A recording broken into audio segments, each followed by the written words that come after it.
महला पंजवा। ओए साजन ओए मीत प्यारे, जो हमको हर नाम चितारे। ਆਪਾਂ ਅਰਦਾਸ ਦੇ ਵਿੱਚ ਇੱਕ ਸ਼ਬਦ ਹਮੇਸ਼ਾ ਯੂਜ਼ ਕਰਦੇ ਹਾਂ, हे ਦਾਤਾ ਸੇ ਪਿਆਰੇ ਮੇਨੇ, ਜਿਨ੍ਹਾਂ ਦੇ ਮਿਲਿਆ ਆਪ ਜੀ ਦਾ ਨਾਮ ਚਿੱਤ ਆਵੇ, जिन्हों मिल के तेरा चेता याद आ जाए, हृदय में तेरी याद वस जाए। ऐसे प्यारे मेने, ऐसे सत्संगी, ऐसे रब दे प्यारे, ऐसे संत जन, ऐसे महापुरुषों का मेल महाराज मंग रहे ने, तो आपां नूं भी यही मंगना चाहिए है। ये सब तो श्रेष्ठ है, सब तो उत्तम है, सब तो महान है। ये मंग लई सब कुछ ही मिल जाना है। ये चेता रहे कि मेरे दाते ने मैनू की कुछ दिता है, मेरे कोल की सी, ये भी झाती मार के वेखण की लोड़ है। सी की ते अज कित्थे आ मैं, ताई पता लगूगा ना भी कित्थे सी ते कित्थे पहुँच गया मैं।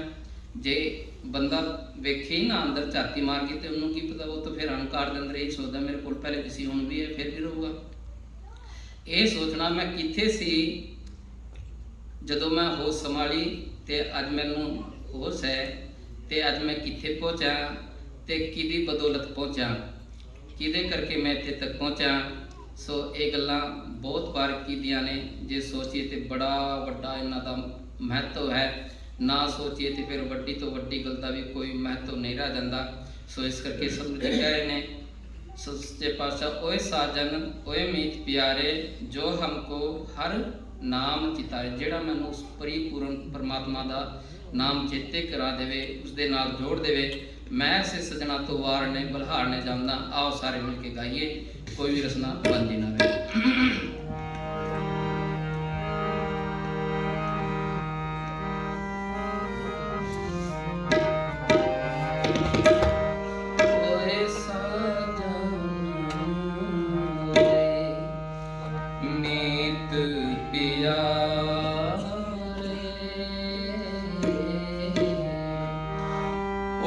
साजन ओए मीत पिया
साजन होए मीत प्यारे।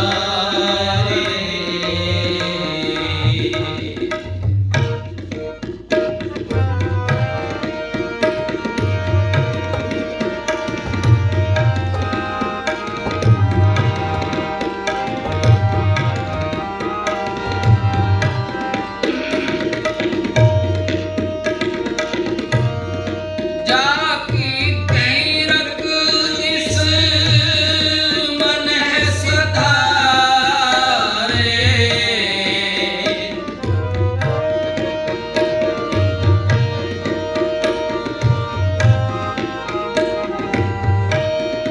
जाकी तीरथ इस मन है सधारे। जाके सिमरन मुख उजलारे।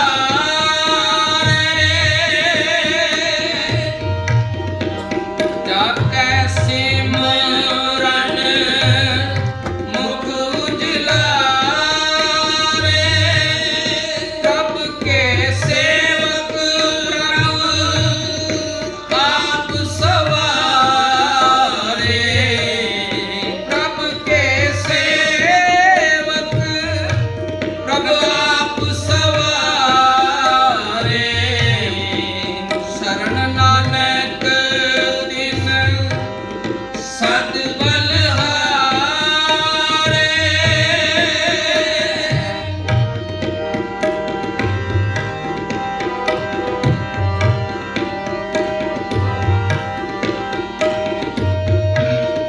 प्रभ के सेवक प्रभु आप सवारे। प्रभ के सेवक प्रभु आप सवारे। शरण नानक दिन सद बलहारे।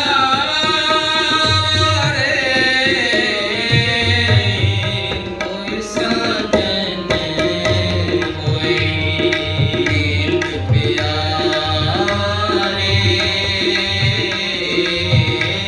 जी कोई साजन कोई मीत प्यारे।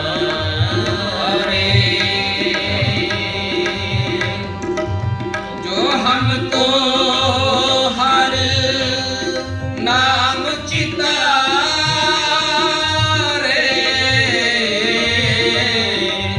जो हमको हर नाम चितारे।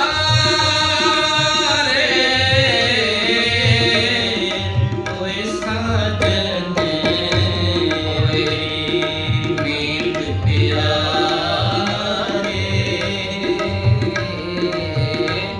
जी कोई साजन कोई साजन कोई साजन मीत प्यारे।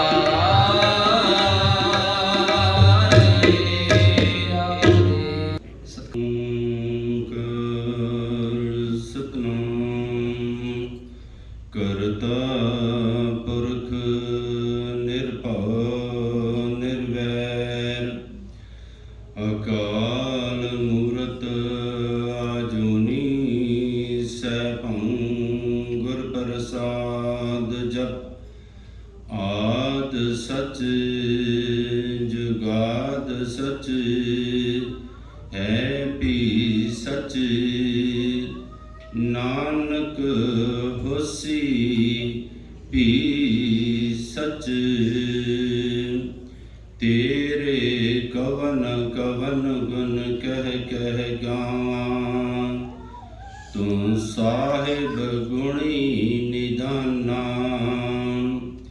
ਤੁਮਰੀ ਮਹਿਮਾ ਬਰਨ ਨ ਸਕੂੰ ਤੂੰ ਠਾਕੁਰ ऊच भगवाना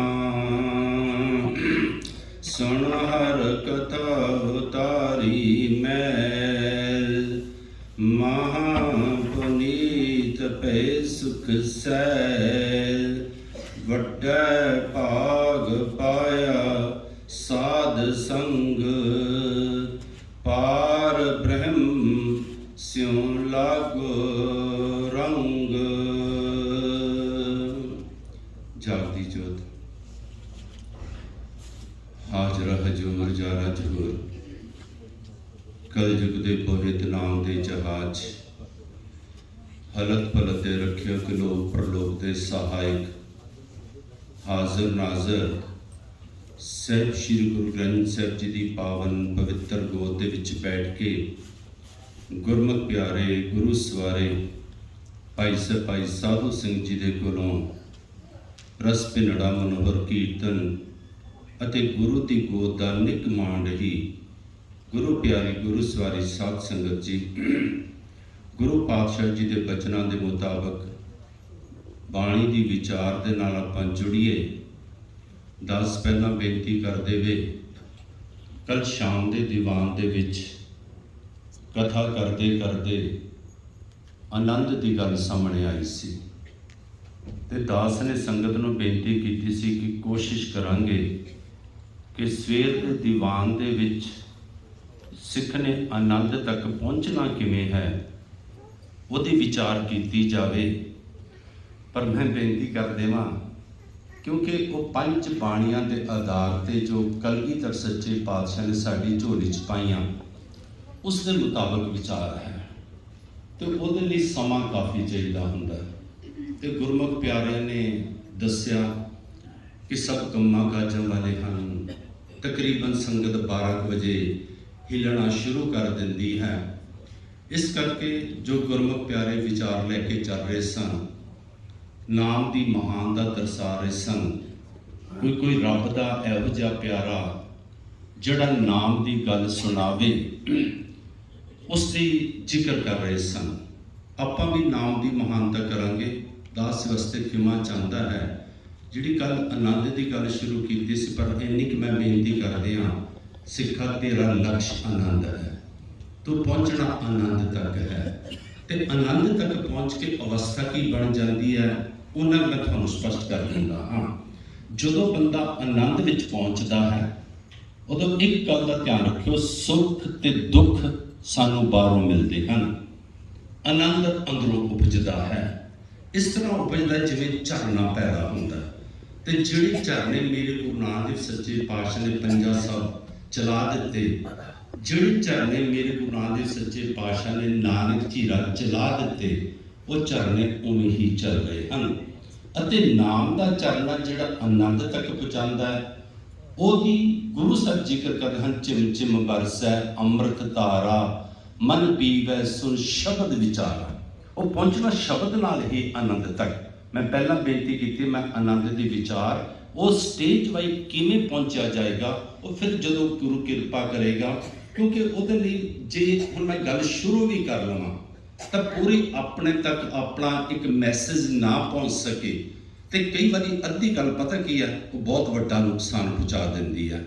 ਇਸ ਕਰਕੇ ਉਹ ਪੂਰਾ ਮੈਸੇਜ ਜਿੰਨਾ ਕੁ ਗੁਰੂ ਨੇ ਸਮਤ ਬਖਸ਼ੀ ਹੈ, ਵੈਸੇ ਤਾਂ ਗੁਰੂ ਪੂਰਾ ਆਪ ਹੀ ਹੈ, ਪੂਰੇ ਦੀ ਗੱਲ ਪੂਰਾ ਹੀ ਕਰ ਸਕਦਾ ਹੈ। ਦਾਸ ਦੇ ਅਧੂਰੇ ਜਿਹੜੇ ਹਨ ਉਹ ਪੂਰੇ ਦੀ ਗੱਲ ਕਰਕੇ ਵੀ ਸਕਦੇ ਹਨ, ਪਰ ਗੁਰੂ ਨੇ ਇਹ ਵੀ ਸਿੱਖ ਨੂੰ ਸਮਝਾਇਆ, ਪ੍ਰਚਾਰਕ ਨੂੰ ਸਮਝਾਇਆ ਕਿ ਆਪ ਆਪਣੀ ਬੁੱਧ ਹੈ ਜੇਤੀ, ਬਰਨਤ ਭਿੰਨ ਭਿੰਨ ਤੋ ਹੈ ਤੇਤੀ। ਜਿੰਨਾ ਕੁ ਰੱਬ ਗਿਆਨ ਦਿੰਦਾ ਉਨੀ ਕੁ ਰੱਬ ਵਰਗੀਆਂ ਸੰਗਤਾਂ ਦੇ ਨਾਲ ਸਾਂਝ ਪੈ ਜਾਂਦੀ ਹੈ। ਮੈਂ ਆਪ ਜੀ ਨੂੰ ਬੇਨਤੀ ਕਰ ਰਿਹਾ ਸੀ, ਆਨੰਦ ਤੱਕ ਜਦੋਂ ਇਨਸਾਨ ਪਹੁੰਚਦਾ ਕੀ ਹੈ ਤੇ ਉਹਦੀ ਅਵਸਥਾ ਕੀ ਬਣ ਜਾਂਦੀ ਹੈ। ਉਹਦੀ ਅਵਸਥਾ ਤੁਹਾਨੂੰ ਉਹ ਸ਼ਬਦ ਤਕਰੀਬਨ ਯਾਦ ਹੈ, ਪਰ ਆਪਾਂ ਥੋੜੀ ਜਿਹੀ ਤਵੱਜੋ ਘੱਟ ਦਿੰਦੇ ਹਾਂ। ਇਹ ਧਿਆਨ ਦਾ ਗੱਲ ਦਾ ਧਿਆਨ ਰੱਖਣਾ। ਗੁਰੂ ਬਾਣੀ ਦੇ ਮੁਤਾਬਕ ਆਮ ਜਿਹੜੇ ਧਰਮ ਹਨ ਉਹ ਕਹਿੰਦੇ ਹਨ ਮਰਨ ਤੋਂ ਬਾਅਦ ਮੁਕਤੀ ਮਿਲੇਗੀ, ਪਰ ਸਾਡੇ ਗੁਰੂ ਸਾਹਿਬ ਬਾਣੀ 'ਚ ਕਹਿੰਦੇ ਹਨ ਮੂਏ ਹੋਏ ਮੁਕਤ ਜੇ ਦਿਓਗੇ ਮੁਕਤ ਨਾ ਜਾਣੇ ਕੋਈ ਨਾ। ਕਹਿੰਦੇ ਰੱਬਾ ਜੇ ਤੂੰ ਮਰਨ ਤੋਂ ਬਾਅਦ ਮੁਕਤੀ ਦੇ ਵੀ ਦਿੱਤੀ, ਮੈਂ ਉਸ ਮੁਕਤੀ ਨੂੰ ਕਰਨਾ ਕੀ ਹੈ। ਸਾਡਾ ਗੁਰੂ ਕਹਿੰਦੇ ਜੀਵਨ ਮੁਕਤ ਹੋ ਜਾ। ਤੇ ਮੈਂ ਆਪ ਜੀ ਨੂੰ ਬੇਨਤੀ ਕਰਾਂ, ਜਿਹੜਾ ਜਿਉਂਦਿਆਂ ਜੀ ਮੁਕਤ ਨਹੀਂ ਹੋ ਸਕਿਆ ਤੇ ਮਰਨ ਤੋਂ ਬਾਅਦ ਉਹ ਮੁਕਤ ਕਿਵੇਂ ਹੋ ਜਾਏਗਾ ਸਤਸੰਗੀ ਜਨੋ। ਇਸ ਕਰਕੇ ਗੁਰੂ ਸਾਹਿਬ ਨੇ ਇੱਕ ਬੜਾ ਸੋਹਣਾ ਸ਼ਬਦ ਕਿਹਾ, ਸੁਖਮਨੀ ਸ਼ਬਦ ਇਹ ਹੈ, ਪ੍ਰਭ ਕੀ ਆਗਿਆ ਆਤਮ ਹਿਤਾਵੈ ਜੀਵਨ ਮੁਕਤ ਸੋ ਕਹਾਵੈ। ਹੁਣ ਅੱਗੇ ਜਿਹੜੀਆਂ ਪੰਕਤੀਆਂ ਕਹੀਆਂ ਉਹ ਅਵਸਥਾ ਕਹੀਆਂ। ਕਹਿੰਦੇ ਬੰਦਿਆ ਜਦੋਂ ਨਾਮ ਜਪੇਗਾ ਫਿਰ ਤੇਰੇ ਅੰਦਰ ਦੀ ਅਵਸਥਾ ਇਹ ਬਣ ਜਾਏਗੀ। ਉਹ ਅਵਸਥਾ ਕੀ ਹੈ? ਪ੍ਰਭ ਕੀ ਆਗਿਆ ਆਤਮ ਹਿਤਾਵੈ, ਜੀਵਨ ਮੁਕਤ ਸੋ ਕਹਾਵੈ।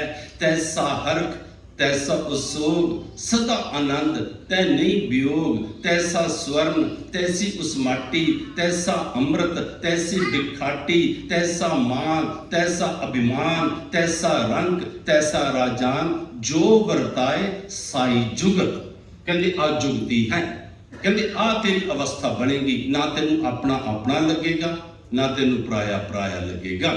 ਤੇ ਦਾਸ ਕਈ ਵਾਰੀ ਬੇਨਤੀ ਕਰਿਆ ਕਰਦਾ ਕਿ ਆਪਾਂ ਤਾਂ ਗੁਰੂ ਘਰ ਚ ਆ ਕੇ ਕੀਰਤਨ ਰਾਹੀਂ, ਕਥਾ ਦੇ ਰਾਹੀਂ ਇਹ ਸੁਣੀ ਜਾਂਦੇ ਆ ਕਿ ਵਿਸਰ ਗਈ ਸਭ ਤਾਤ ਪਰਾਈ, ਜਬ ਤੇ ਸਾਧ ਸੰਗਤ ਮੋਹਿ ਪਾਈ।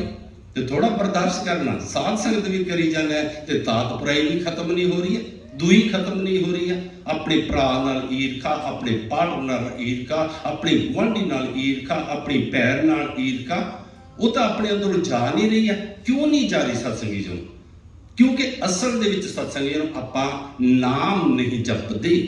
ਇੱਕ ਗੱਲ ਬਿਲਕੁਲ ਸਪਸ਼ਟ ਹੈ ਕਿ ਇਹ ਜਿਹੜੇ ਸਾਰੇ ਵਿਕਾਰ ਹਨ ਨਾ, ਇਹ ਤਾਂ ਸਾਡੇ ਧੋਤੇ ਜਾਣਗੇ ਜਿਹਨੂੰ ਆਪਾਂ ਰੋਜ਼ ਪੜ੍ਹਦੇ ਹਾਂ। ਪੰਕਤੀ ਤੁਹਾਨੂੰ ਸਭ ਨੂੰ ਜ਼ਿਆਦਾ ਭਰੀਆ, ਮਤ ਪਾਪਾਂ ਕੇ ਸੰਗ ਉਹ ਧੋਪੈ ਨਾਮ ਹੈ ਕਿਰਨ। ਜਿਉਂ ਨਾਮ ਜਪਦਾ ਫਿਰ ਗੁਰੂ ਇੱਕ ਕਿਰਪਾ ਕਰਦਾ ਕਿ ਉਹ ਇੱਕ ਜਿਗਿਆਸੂ ਅਵਸਥਾ ਦੇ ਦਿੰਦਾ, ਵਰਤਾ ਦਿੰਦਾ ਇਹਦੇ ਅੰਦਰ। ਨਾ ਉਹਨੂੰ ਆਪਣਾ ਲੱਗਦਾ, ਨਾ ਉਹਨੂੰ ਪਰਾਇਆ ਲੱਗਦਾ, ਨਾ ਉਹਨੂੰ ਸੋਨਾ ਲੱਗਦਾ, ਨਾ ਉਹਨੂੰ ਮਿੱਟੀ ਲੱਗਦੀ ਹੈ, ਨਾ ਉਹਨੂੰ ਇੱਜ਼ਤ ਲੱਗਦੀ ਹੈ, ਨਾ ਉਹਨੂੰ ਬੇਇੱਜ਼ਤੀ ਲੱਗਦੀ ਹੈ। ਇਹ ਅਵਸਥਾ ਬਣਦੀ ਹੈ। ਇਹ ਆਨੰਦ ਵਿੱਚ ਪਹੁੰਚੇ ਹੋਏ ਇਨਸਾਨ ਦੀ ਅੰਦਰ ਦੀ ਅਵਸਥਾ ਹੈ। ਇਹ ਇਨਸਾਨ ਨੂੰ ਪਤਾ ਲੱਗਦਾ ਹੈ ਕਿ ਮੈਨੂੰ ਆਪਣਾ ਲੱਗ ਰਿਹਾ ਕਿ ਪਰਾਇਆ ਲੱਗ ਰਿਹਾ ਹੈ। ਕਿ ਇਹ ਪਤਾ ਚੱਲਦਾ ਕਿ ਮੈਨੂੰ ਸੋਨਾ ਲੱਗ ਰਿਹਾ, ਮਿੱਟੀ ਲੱਗ ਰਹੀ ਹੈ। ਜਿੱਦਣ ਇਹ ਭੇਦ ਖਤਮ ਹੋ ਜਾਣ ਬਸ ਸਿੱਖਾ ਸਮਝ ਨਹੀਂ ਮੈਂ ਆਨੰਦ ਵਿੱਚ ਪਹੁੰਚ ਗਿਆ। ਕੱਲ ਇੱਕ ਬੱਚੇ ਨੇ, ਮੈਂ ਕੱਲ ਸ਼ਾਮੀ ਵੀ ਜ਼ਿਕਰ ਕੀਤਾ ਸੀਗਾ, ਦਾਸ ਨੂੰ ਸਵਾਲ ਕੀਤਾ ਘਰ ਬੈਠੇ, ਬੜਾ ਸੋਹਣਾ ਸਵਾਲ ਸੀ। ਉਹ ਕਹਿੰਦੀ ਜੀ ਆਨੰਦ ਸਾਹਿਬ ਕਿਉਂ ਪੜਿਆ ਜਾਂਦਾ? ਕੜਾਹ ਪ੍ਰਸ਼ਾਦ ਦੀ ਦੇਗ ਜਦੋਂ ਬਣਦੀ ਆ ਤੇ ਕੀਰਤਨ ਦੀ ਸਮਾਪਤੀ, ਕਥਾ ਦੀ ਸਮਾਪਤੀ, ਆਨੰਦ ਸਾਹਿਬ ਕਿਉਂ ਪੜਿਆ ਜਾਂਦਾ? ਮੈਂ ਉਹਨੂੰ ਆਖਿਆ ਕਿ ਗੁਰਮੁਖ ਪਿਆਰਿਆ, ਆਮ ਤਾਂ ਇਹ ਕਹਿ ਦਿੰਦੇ ਹਨ ਜੀ ਕੜਾਹ ਪ੍ਰਸ਼ਾਦ ਦੀ ਦੇਗ ਨੂੰ ਭੋਗ ਲਵਾਉਣਾ, ਪਰ ਮੈਂ ਬੇਨਤੀ ਕਰਾਂ ਇਹਦੇ ਵਿੱਚ ਨਾ ਕੋਈ ਪ੍ਰਵਾਨ ਕਰਨ ਦੀ ਪੰਕਤੀ ਆਂਦੀ ਹੈ, ਇਹਦੇ ਵਿੱਚ ਨਾ ਕੋਈ ਭੋਗ ਲਵਾਉਣ ਦੀ ਪੰਕਤੀ ਆਂਦੀ ਹੈ। ਆਨੰਦ ਸਾਹਿਬ ਸਿੱਖਾ ਇਸ ਵਾਸਤੇ ਬਾਰ-ਬਾਰ ਗੁਰੂ ਘਰ ਚ ਪੜਿਆ ਜਾਂਦਾ। ਭਾਵੇਂ ਤੇਰੇ ਘਰ ਚ ਖੁਸ਼ੀ ਹੋਵੇ, ਭਾਵੇਂ ਗਮੀ ਹੋਵੇ, ਭਾਵੇਂ ਜਨਮ ਹੋਵੇ, ਭਾਵੇਂ ਮਰਨ ਹੋਵੇ, ਭਾਵੇਂ ਤੂੰ ਕੁਝ ਵੀ ਅੰਗੇਜਮੈਂਟ ਕਰਨੀ ਹੋਵੇ, ਕਿਸੇ ਦੀ ਸ਼ਾਦੀ ਕਰਨੀ ਹੋਵੇ, ਬੱਚਿਆਂ ਦੀ ਅੰਗੇਜਮੈਂਟ ਕਰਨੀ ਹੋਵੇ, ਬਾਅਦ ਚ ਕੀਰਤਨ ਤੋਂ, ਕਥਾ ਤੋਂ ਬਾਅਦ ਜਿਵੇਂ ਸਮਾਪਤੀ ਹੁੰਦੀ ਹੈ, ਆਨੰਦ ਸਾਹਿਬ ਪੜਿਆ ਜਾਂਦਾ ਕਿ ਜੋ ਕੁਝ ਵੀ ਤੈਨੂੰ ਸੁਣਾਇਆ ਗਿਆ ਸਿੱਖਾ ਬਸ ਤੇਰਾ ਲਕਸ਼ ਆਨੰਦ ਹੈ, ਤੂੰ ਪਹੁੰਚਣਾ ਆਨੰਦ ਤੱਕ ਹੈ। ਤੇ ਮੈਂ ਆਪ ਜੀ ਨੂੰ ਬੇਨਤੀ ਕਰਾਂ, ਆਨੰਦ ਤੱਕ ਪਹੁੰਚਿਆ ਇਨਸਾਨ ਪਰਮਾਤਮਾ ਤੱਕ ਪਹੁੰਚਿਆ, ਜਾਂ ਪਰਮਾਤਮਾ ਤੱਕ ਪਹੁੰਚਿਆ ਇਨਸਾਨ ਹੀ ਆਨੰਦ ਤੱਕ ਪਹੁੰਚਿਆ। ਜਿਹੜਾ ਇਨਸਾਨ ਆਨੰਦ ਤੱਕ ਪਹੁੰਚ ਗਿਆ ਉਹੀ ਬ੍ਰਹਮ ਗਿਆਨੀ ਹੈ, ਉਹੀ ਸੰਤ ਹੈ, ਉਹੀ ਗੁਰਮੁਖ ਪਿਆਰਾ ਹੈ ਤੇ ਉਹੀ ਪੂਰਨ ਗੁਰਸਿੱਖ ਹੈ। ब्रह्म ज्ञानी के कर सदा आनंद, ब्रह्म ज्ञानी के मन परमानंद। परमात्मा कहते ਉਹਦੇ अंदर गुरमुख प्यारे कह रहे सन सत्संगों नाम की महानता कीर्तन के राही दर्शा रहे सन। मैं आप जी बेनती करा, गुरु साहब के बड़े सोहने जे बचन हैं। ठीक 12:15 बजे आप समाप्ति कर देवांगे, उन्ना चिर आप अपना मन बना लीए। मेरे गुरु साहब कहते हैं, गुर सेवा ते भगत कमाई तब यह मानस देही पाई। इस देही को सिमरे दे सो देही पजहर की से भजो गोबिंद भूल मत जाओ मानस जन्म का यही लाओ। दास साहब जी ने एक बेनती कर दे, गुरु घर च बड़िया चीज़ों की महानता है, पर उपकार की महानता, दया की महानता, सेवा की महानता, पर नाम की महानता गुरु साहब ने बाणी के अंदर सब तो ज़्यादा दर्शाई है। तो उन्होंने अपने बचन च कह दिता, नानक के कर केवल नाम। कहते गुरु नानक देव सच्चे पातशाह जी के घर दे विच सिर्फ ते सिर्फ जिहड़ी महानता है, बाकी जिहड़ियां गल्लां हन ना, ये दानी पुरुषों ने पता की कईयां हन, कहते ये सिफरां हन। सेवा करनी सिफर है, दूजा कोई पर उपकार करना सिफर है, किसी के ऊपर दया करनी सिफर है, जीवन मिठा बनाना ये सिफर है। सिफर प्लस सिफर जोड़ी जाइए कुछ नहीं बनता, पर उहदे नाल एका लग जाए, एक के नाल एक सिफर लग जाए तो 10 बन जाता है। एक नाल 2 सिफरां लग जाण ते 100 बन जांदा है, एक नाल 3 सिफरां 1000 10,000 ਲੱਖ, ਉਹ ਗਿਣਤੀ ਵੱਧਦੀ ਜਾਂਦੀ ਹੈ। ਪਰ ਗਿਣਤੀ ਤਾਂ ਵੱਧਦੀ ਜਦੋਂ ਏਕਾ ਨਾਮ ਲਾਲ ਹੈ। ਇਸ ਕਰਕੇ ਗੁਰੂ ਪਾਤਸ਼ਾਹ ਪੰਜਵੇਂ ਪਾਤਸ਼ਾਹ ਕਹਿੰਦੇ ਗੁਰ ਸੇਵਾ ਤੇ ਭਗਤ ਕਮਾਈ ਤਬ ਇਹ ਮਾਨਸ ਦੇਹੀ ਭਾਈ। ਹੁਣ ਅਗਲੀ ਭਗਤੀ ਕਹਿੰਦੇ ਇਸ ਦੇਹੀ ਕੋ ਸਿਮਰੇ ਦੇਵ, ਕਹਿੰਦੇ ਦੇਵਤੇ ਵੀ ਇਸ ਦੇਹੀ ਨੂੰ ਚਾਹੁੰਦੇ ਹਨ। ਹੁਣ ਸਭ ਤੋਂ ਪਹਿਲਾਂ ਮੈਂ ਬੇਨਤੀ ਕਰ ਦੇਵਾਂ, ਸਿੱਖ ਜਗਤ ਦੇਵਤਿਆਂ ਨੂੰ ਨਹੀਂ ਮੰਨਦਾ ਤੇ ਮੈਂ ਵੀ ਨਹੀਂ ਮੰਨਦਾ, ਕਿਉਂਕਿ ਮੇਰੇ ਕਲਗੀਧਰ ਸੱਚੇ ਪਾਤਸ਼ਾਹ ਨੇ ਕਹਿ ਦਿੱਤਾ ਜਾਗਤ ਜੋਤ ਜਪੈ ਨਿਸਬਾਸਰ, ਏਕ ਬਿਨਾ ਮਨ ਨੈਕ ਨ ਆਨੈ, ਪੂਰਨ ਪ੍ਰੇਮ ਪ੍ਰਤੀਤ ਸਜੈ, ਬਰਤ ਗੋਰ ਮੜੀ ਮਠ ਭੂਲ ਨਾ ਮਾਨੇ। ਮੇਰੇ ਗੁਰੂ ਸਾਹਿਬ ਕਹਿੰਦੇ ਮੇਰੇ ਸਿੱਖ ਨੇ ਬਸ ਗੁਰੂ ਨੂੰ ਮੰਨਣਾ ਹੈ ਜਾਂ ਪ੍ਰਮਾਤਮਾ ਨੂੰ ਮੰਨਣਾ ਹੈ, ਗੁਰੂ ਦੇ ਦਿੱਤੇ ਹੋਏ ਉਪਦੇਸ਼ ਨੂੰ ਮੰਨਣਾ। ਪਰ ਹੁਣ ਮੈਂ ਅੱਗੇ ਬੇਨਤੀ ਕਰਾਂ ਕਿ ਦੇਵਤਿਆਂ ਨੂੰ ਮੰਨਣਾ ਇੱਕ ਗੱਲ ਵੱਖਰੀ ਹੈ ਤੇ ਸਤਸੰਗ ਨੂੰ ਦੇਵਤਿਆਂ ਦੇ ਪ੍ਰਤੀ ਥੋੜਾ ਜਿਹਾ ਚਿੰਤਨ ਕਰਨਾ ਇੱਕ ਗੱਲ ਵੱਖਰੀ ਹੈ। ਹੁਣ ਮੈਂ ਜੇ ਦੂਜੇ ਲਫ਼ਜ਼ਾਂ 'ਚ ਕਹਾਂ ਕਿ ਆਪਾਂ ਦੇਵਤਿਆਂ ਤੋਂ ਮੁਨਕਰ ਵੀ ਕਿਵੇਂ ਹੋ ਸਕਦੇ ਹਾਂ। ਆਸਾ ਕੀ ਵਾਰ 'ਚ ਮੇਰੇ ਗੁਰੂ ਨਾਨਕ ਦੇਵ ਸੱਚੇ ਪਾਤਸ਼ਾਹ ਨੇ ਅੰਨ ਦੇਵਤਾ, ਪਾਣੀ ਦੇਵਤਾ, ਬਸੰਤਰ ਦੇਵਤਾ, ਲੂਣ ਪੰਜਵਾਂ ਪਾਇਆ ਕਿਰਤਾ ਹੋਆ ਪਾਕ ਪਵਿੱਤ। ਕੋਈ ਅੰਨ ਤੋਂ ਮੁਨਕਰ ਹੋ ਸਕਦਾ, ਕੋਈ ਪਾਣੀ ਤੋਂ ਮੁਨਕਰ ਹੋ ਸਕਦਾ, ਕੋਈ ਹਵਾ ਤੋਂ ਮੁਨਕਰ ਹੋ ਸਕਦਾ। ਗੁਰੂ ਸਾਹਿਬ ਕਹਿੰਦੇ ਸਾਰੇ ਦੇਵਤੇ ਹਨ। ਅਸਲ 'ਚ ਦੇਵਤਾ ਪਤਾ ਕਿਹਨੂੰ ਕਿਹਾ ਸੰਗਤ ਨੂੰ, ਜਦੋਂ ਮੈਂ ਇੱਕ ਆਪ ਜੀ ਨੂੰ ਬੇਨਤੀ ਕਰ ਦੇਵਾਂ, ਕਿਸੇ ਦੇ ਕੋਲੋਂ ਕੋਈ ਗੱਲ ਸੁਣ ਕੇ ਬਿਨਾਂ ਵਿਚਾਰ ਕੀਤੇ ਆਪਣੇ ਮਨ ਦੇ ਅੰਦਰ ਗੱਲ ਧਾਰਨ ਨਾ ਕਰ ਲਿਆ ਕਰੋ, ਉਹਦੇ ਵਿਰੋਧੀ ਨਾ ਬਣ ਜਾ ਕਰੋ, ਥੋੜਾ ਚਿੰਤਨ ਕਰਿਆ ਕਰੋ। ਗੁਰੂ ਸਾਹਿਬ ਨੇ ਸਾਨੂੰ ਸੈਂਸ ਦਿੱਤੀ, ਸਾਨੂੰ ਬੁੱਧੀ ਦਿੱਤੀ, ਸਾਨੂੰ ਅਕਲ ਦਿੱਤੀ, ਅਕਲ ਦੀਆਂ ਸਾਨੂੰ ਅੱਖਾਂ ਦਿੱਤੀਆਂ ਕਿ ਸਿੱਖਾ ਥੋੜਾ ਜਿਹਾ ਤੂੰ ਚਿੰਤਨ ਤਾਂ ਕਰ ਕਿ ਇਹ ਗੱਲ ਕੀ ਜਾ ਰਹੀ ਹੈ ਤੇ ਗੁਰੂ ਸਾਡਾ ਕੀ ਕਹਿ ਰਿਹਾ। ਦਾਸ ਅੱਜ ਘਰ ਦੇ ਵਿੱਚ ਗੁਰਮੁਖ ਪਿਆਰਿਆਂ ਨੂੰ ਕਹਿ ਰਿਹਾ ਸੀਗਾ ਕਿ ਗੁਰੂ ਸਾਹਿਬ ਨੇ ਬੜਾ ਸੋਹਣਾ ਕਿਹਾ, ਕਹਿੰਦੇ ਬੰਦਿਆ ਇੱਕ ਗੱਲ ਦਾ ਧਿਆਨ ਰੱਖੀ, ਜਿਹੜਾ ਮਨ ਹੈ ਨਾ ਕਹਿੰਦੇ ਇਹ ਬੜਾ ਡਾਵਾਡੋਲ ਹੁੰਦਾ ਹੈ। ਕਹਿੰਦੇ ਮਨ ਲੋਚੇ ਬੁਰਾਈਆਂ, ਇਹ ਬਾਣੀ ਦੇ ਬਚਨ ਨਹੀਂ ਹਨ ਪਰ ਬੜਾ ਵੱਡਾ ਉਪਦੇਸ਼ ਹੈ ਇਹਨਾਂ ਪੰਕਤੀਆਂ 'ਚ। ਕਹਿੰਦੇ ਮਨ ਲੋਚੇ ਬੁਰਾਈਆਂ ਗੁਰ ਸ਼ਬਦੀ ਇਹ ਮਨ ਹੋੜੀਏ। ਕਹਿੰਦੇ ਗੁਰੂ ਦੇ ਸ਼ਬਦ ਨਾਲ ਇਹਨੂੰ ਰੋਕ, ਇਹਦੀ ਤੂੰ ਵਿਚਾਰ ਕਰ। ਜਿਹਨੂੰ ਆਪਾਂ ਸੁਖਮਨੀ ਸਾਹਿਬ 'ਚ ਪੜ੍ਹਦੇ ਆ, ਜੋ ਮੰਦਰ ਕੋ ਥਾਮੈ ਥਮਨ ਤਿਉ ਗੁਰ ਕਾ ਸ਼ਬਦ ਮਨੇ ਅਸਥਮਨ। ਕਹਿੰਦੇ ਜਦੋਂ ਤੇਰਾ ਮਨ ਡਾਵਾਂਡੋਲ ਹੋਣ ਲੱਗੇ, ਕਿੰਨੀ ਸੋਹਣੀ ਉਦਾਹਰਨ ਦਿੱਤੀ ਹੈ ਗੁਰੂ ਸਾਹਿਬ ਨੇ। ਕਹਿੰਦੇ ਜਿਵੇਂ ਘਰ ਹੈ, ਕਹਿੰਦੇ ਪਤਾ ਕਾਤੇ ਖੜਾ ਥੰਮੀਆਂ ਦੇ ਉੱਪਰ, ਪਿੱਲਰ ਦੇ ਉੱਪਰ। ਕਹਿੰਦੇ ਤੇਰਾ ਜਿਹੜਾ ਮਨ ਹੈ ਕਹਿੰਦੇ ਤਾਂ ਸਹੀ ਢੰਗ ਨਾਲ ਖੜੇਗਾ, ਕਹਿੰਦੇ ਜਦੋਂ ਤੂੰ ਗੁਰੂ ਦੇ ਸ਼ਬਦ ਦੀ ਇਹਦੇ ਥੱਲੇ ਤੂੰ ਥੰਮੀ ਦਵੇਂਗਾ। ਇਸ ਕਰਕੇ ਦਾਸ ਬੇਨਤੀ ਕਰ ਰਿਹਾ ਸੀਗਾ ਕਿ ਪਿਆਰਿਓ ਕਿ ਗੁਰੂ ਸਾਹਿਬ ਕਹਿੰਦੇ ਹਨ, ਕਹਿੰਦੇ ਇਸ ਦੇਹੀ ਕੋ ਸਿਮਰੈ ਦੇ। ਹੁਣ ਦਾਸ ਬੇਨਤੀ ਕਰੇ ਦੇਹੀ ਨੂੰ ਜਾਂ ਮਨੁੱਖਾ ਦੇਹੀ ਨੂੰ ਦੇਵਤੇ ਪਤਾ ਕਿਉਂ ਲੋਚਦੇ ਆ, ਕਿਉਂਕਿ ਗੱਲ ਆਪਣੀ ਪਹਿਲਾਂ ਚੱਲੇ ਸੀ ਮੁਕਤ ਹੋਣਾ। ਹੁਣ ਦੋ ਲਫ਼ਜ਼ ਮੈਂ ਆਪ ਜੀ ਨੂੰ ਬੇਨਤੀ ਕਰਾਂ, ਮੁਕਤੀ ਪਤਾ ਕਿਉਂ ਕਹਿੰਦੇ ਹਨ? ਸਿਰਫ ਮੌਤ ਨੂੰ ਮੁਕਤੀ ਨਾ ਸਮਝ ਲੈਣਾ। ਮੁਕਤੀ ਹੈ ਕਿ ਅਸੀਂ ਆਵਾਗਮਨ ਦੇ ਚੱਕਰ ਚੋਂ ਨਿਕਲ ਜਾਈਏ, ਜਿਹੜੀ 84 ਦੇ ਚੱਕਰ ਦੇ ਵਿੱਚ ਪਏ ਹੋਏ ਆ, ਜਿਹਨੂੰ ਗੁਰੂ ਸਾਹਿਬ ਕਹਿੰਦੇ ਹਨ ਜਮ ਜਮ ਮਰੇ ਮਰੇ ਫਿਰ ਜੰਮੇ, ਬਹੁਤ ਸਜਾਏ ਪਿਆ ਦਿਸ ਲੰਮੇ, ਕਿ ਉਸ 84 ਦੇ ਚੱਕਰ ਦੇ ਵਿੱਚੋਂ ਅਸੀਂ ਨਿਕਲ ਜਾਈਏ। ਤੇ ਦੇਵਤੇ ਕਿਉਂ ਲੋਚਦੇ ਹਨ? ਕਿਉਂਕਿ ਦੇਵਤੇ ਇਹ ਮੰਨਿਆ ਜਾਂਦਾ ਕਿ ਉਹ ਸਵਰਗ ਤਾਂ ਉਹਨਾਂ ਨੂੰ ਮਿਲ ਗਏ ਸਤਸੰਗੀ ਜਨੋਂ, ਪਰ ਆਵਾਗਮਨ ਦੇ ਚੱਕਰ ਚੋਂ ਨਹੀਂ ਉਹ ਬਚ ਸਕੇ, ਕਿਉਂਕਿ ਜੇਕਰ ਉਹਨਾਂ ਨੇ ਪੁੰਨ ਕਰਮ ਕੀਤੇ ਤਾਂ ਉਹ ਸਵਰਗਾਂ 'ਚ ਚਲੇ ਗਏ। ਪਰ ਜਦੋਂ ਉਹਨਾਂ ਨੇ ਪੁੰਨਾਂ ਦਾ ਭੋਗ ਲਿਆ, ਪਰਮਾਤਮਾ ਉਹਨਾਂ ਨੂੰ ਫਿਰ ਸੰਸਾਰ 'ਚ ਭੇਜ ਦਿੰਦਾ ਹੈ। ਇਸੇ ਤਰ੍ਹਾਂ ਨਰਕ ਹੈ, ਨਰਕ ਵਿੱਚ ਜਿਹੜੇ ਕਿ ਪਾਪ ਕਰਮ ਕੀਤੇ, ਬੁਰੇ ਕਰਮ ਕੀਤੇ, ਜਦੋਂ ਬੁਰੇ ਕਰਮਾਂ ਦੇ ਫਲ ਭੋਗ ਲਏ, ਪਰਮਾਤਮਾ ਫਿਰ ਉਹਨਾਂ ਨੂੰ ਸੰਸਾਰ 'ਚ ਭੇਜ ਦਿੰਦਾ ਹੈ ਆਵਾਗਮਨ ਦੇ। ਇਸ ਕਰਕੇ ਦੇਵਤੇ ਲੋਚਦੇ ਹਨ ਮਨੁੱਖਾ ਦੇਹੀ ਨੂੰ ਕਿ ਦੁਬਾਰਾ ਸਾਨੂੰ ਮਨੁੱਖਾ ਦੇਹੀ ਮਿਲੇ ਤਾਂ ਅਸੀਂ ਨਾਮ ਜਪੀਏ। ਹੁਣ ਇਹਨਾਂ ਪੰਕਤੀਆਂ 'ਚ ਗੁਰੂ ਸਾਹਿਬ ਕਹਿੰਦੇ ਹਨ, ਬੰਦਿਆ ਮਨੁੱਖਾ ਜੀਵਨ ਮਿਲਿਆ, ਕਹਿੰਦੇ ਗੁਰ ਸੇਵਾ ਤੇ ਭਗਤ ਕਮਾਈ। ਕਹਿੰਦੇ ਤੂੰ ਕਹਿੰਦੇ ਗੁਰੂ ਦੇ ਬਚਨਾਂ ਮੁਤਾਬਕ ਸੇਵਾ ਕਰ ਸਕਦਾ ਹੈ ਤੇ ਨਾਮ ਦੀ ਕਮਾਈ ਕਰ ਸਕਦਾ ਹੈ। ਹੁਣ ਇਨਸਾਨ ਕਹੇਗਾ ਜੀ ਨਾਮ ਜਪ ਕੇ ਮਿਲੇਗਾ ਕੀ? ਮੇਰੇ ਪੰਜਵੇਂ ਪਾਤਸ਼ਾਹ ਨੇ ਬੜਾ ਸੋਹਣਾ ਸ਼ਬਦ ਕਿਹਾ ਹੈ, ਜਦੋਂ ਉਦੋਂ ਵੀ ਸਿੱਖ ਨੇ ਸਵਾਲ ਕੀਤਾ ਹੋਵੇਗਾ ਜੀ ਨਾਮ ਦੀ ਇੰਨੀ ਪ੍ਰੇਰਣਾ ਦਿੰਦੇ ਹੋ, ਨਾਮ ਜਪ ਕੇ ਮਿਲੇਗਾ ਕੀ? ਮੇਰੇ ਪੰਜਵੇਂ ਪਾਤਸ਼ਾਹ ਕਹਿੰਦੇ ਐਸੋ ਸਹਾਈ ਹਰ ਕੋ ਨਾਮ। ਕਹਿੰਦੇ ਬੰਦਿਆ ਮੈਂ ਤੈਨੂੰ ਹੁਣ ਕੁਝ ਉਦਾਹਰਨਾਂ ਦੇਣ ਲੱਗਾ, ਨਾਮ ਕਿਵੇਂ ਸਹਾਇਤਾ ਕਰੇਗਾ? ਕਹਿੰਦੇ ਐਸੋ ਸਹਾਈ ਹਰ ਕੋ ਨਾਮ ਸਾਧ ਸੰਗਤ ਪਜ ਪੂਰਨ ਕਾ। ਕਹਿੰਦੇ ਜਦੋਂ ਤੂੰ ਸਤਸੰਗ ਜਾਏਗਾ ਉੱਥੇ ਉਪਦੇਸ਼ ਮਿਲੇਗਾ, ਉਹਦੇ ਮੁਤਾਬਿਕ ਜਦੋਂ ਤੂੰ ਨਾਮ ਜਪੇਗਾ ਕਹਿੰਦੇ ਸਾਰੇ ਤੇਰੇ ਕੰਮ ਸਵਾਰਨੇ ਸ਼ੁਰੂ ਹੋ ਜਾਏਗਾ। ਦਾਸ ਇੱਥੇ ਇਹ ਵੀ ਬੇਨਤੀ ਕਰ ਦੇਵੇ, ਇੱਕ ਗੱਲ ਦਾ ਧਿਆਨ ਰੱਖੋ, ਇੱਕ ਦਿਨ ਹੁੰਦਾ ਭਗਤ ਕਬੀਰ ਜੀ ਕਹਿੰਦੇ ਮੈਂ ਰਾਮ ਰਾਮ ਜਪਦਾ ਸੀ, ਕਹਿੰਦੇ ਮੈਂ ਖੁਦਾ ਖੁਦਾ ਕਰਦਾ ਸੀ, ਪਰ ਕਹਿੰਦੇ ਅੱਜ ਮੈਂ ਖੁਦਾ ਖੁਦਾ ਨਹੀਂ ਕਰਦਾ। ਕਹਿੰਦੇ ਅੱਜ ਤਾਂ ਕਹਿੰਦੇ ਰਾਮ ਕਹਿੰਦੇ ਖੁਦਾ ਮੇਰੇ ਪਿੱਛੇ ਭੱਜਿਆ ਫਿਰਦਾ। ਕਬੀਰ ਜੀ ਆਪਣੇ ਬਚਨਾਂ 'ਚ ਕਹਿੰਦੇ ਕਬੀਰ ਮਨ ਨਿਰਮਲ ਪਿਆ। ਕਹਿੰਦੇ ਨਾਮ ਜਪਦੇ ਜਪਦੇ ਜਦੋਂ ਮਨ ਨਿਰਮਲ ਹੋ ਗਿਆ, ਕਹਿੰਦੇ ਹੋਇਆ ਪਤਾ ਫਿਰ ਕੀ? ਕਹਿੰਦੇ ਕਬੀਰ ਮਨ ਨਿਰਮਲ ਪਿਆ ਜੈਸੇ ਗੰਗਾ ਨੀਰ, ਕਹਿੰਦੇ ਪਾਛੇ ਲਾਗੋ ਹਰ ਫਿਰੇ ਕਹਿਤ ਕਬੀਰ ਕਬੀਰ। ਕਹਿੰਦੇ ਹਰੀ ਅੱਜ ਪੁੱਛਦਾ ਫਿਰਦਾ ਮੇਰਾ ਕਬੀਰ ਕਿੱਥੇ ਹੈ। ਇਸ ਕਰਕੇ ਇੱਕ ਦਿਨ ਆਂਦਾ ਕਿ ਰੱਬ ਇਹਦੇ ਪਿੱਛੇ ਪਿੱਛੇ ਭੱਜ ਲੈਂਦਾ ਹੈ ਕਿ ਮੇਰਾ ਭਗਤ ਕਿੱਥੇ ਹੈ। ਜਿਵੇਂ ਇੱਕ ਮਾਂ ਭੱਜੀ ਫਿਰਦੀ ਹੈ ਸਤਸੰਗੀ ਜਨੋਂ। ਪੰਜਵੇਂ ਪਾਤਸ਼ਾਹ ਕਹਿੰਦੇ ਐਸੋ ਸਹਾਈ ਹਰ ਕੋ ਨਾਮ ਸਾਥ ਸੰਗਤ ਭਜ ਪੂਰਨ ਕਾਮ। ਕਹਿੰਦੇ ਅੱਗੇ ਬੜਾ ਸੋ ਕਹਿੰਦੇ ਜੈਸੇ ਬੂਢਤ ਕੋ ਜੈਸੇ ਬੇੜੀ ਮਿਲਤ। ਕਹਿੰਦੇ ਜਿਵੇਂ ਡੁੱਬਦੇ ਹੋਏ ਬੰਦੇ ਨੂੰ ਕਹਿੰਦੇ ਕਸ਼ਤੀ ਮਿਲ ਜਾਵੇ, ਮੈਂ ਬੇਨਤੀ ਕਰਾਂ ਉਹਦੀ ਜਾਨ ਬਚ ਜਾਂਦੀ ਹੈ। ਕਹਿੰਦੇ ਨਾਮ ਇਸ ਤਰ੍ਹਾਂ ਸਹਾਈ ਹੁੰਦਾ।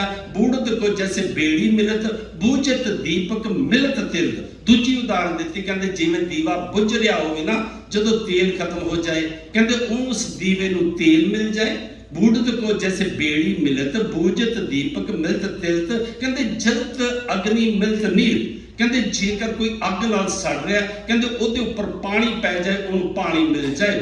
ਬੂਢਤ ਕੋ ਜੈਸੇ ਬੇੜੀ ਮਿਲਤ ਬੂਝਤ ਦੀਪਕ ਮਿਲਤ ਤਿਲਤ ਜਲਤ ਅਗਨੀ ਮਿਲਤ ਨੀਰ। ਜੈਸੇ ਬਾਰਕ ਨੂੰ ਕਹਿ ਕੀ, ਕਹਿੰਦੇ ਬੱਚਾ ਭੁੱਖਾ ਹੋਵੇ, ਕਹਿੰਦੇ ਜਿਵੇਂ ਉਹਨੂੰ ਦੁੱਧ ਮਿਲ ਜਾਏ। ਐਸੋ ਸਹਾਈ ਹਰ ਕੋ ਨਾਮ। ਮੈਂ ਆਪ ਜੀ ਨੂੰ ਬੇਨਤੀ ਕਰਾਂ, ਹੁਣ ਨਾਮ ਦੇ ਬਾਰੇ ਭਗਤ ਕਬੀਰ ਜੀ ਨੇ ਬੜੇ ਸੋਹਣੇ ਬਚਨ ਲਿਖੇ ਹਨ। ਕਬੀਰ ਜੀ ਕਹਿੰਦੇ ਰਾਮ ਜਪੋ ਜੀ ਐਸੇ ਐਸੇ ਤਰੂ ਪਹਿਲਾਦ ਜਪਿਓ ਹਰ ਜੈਸੇ।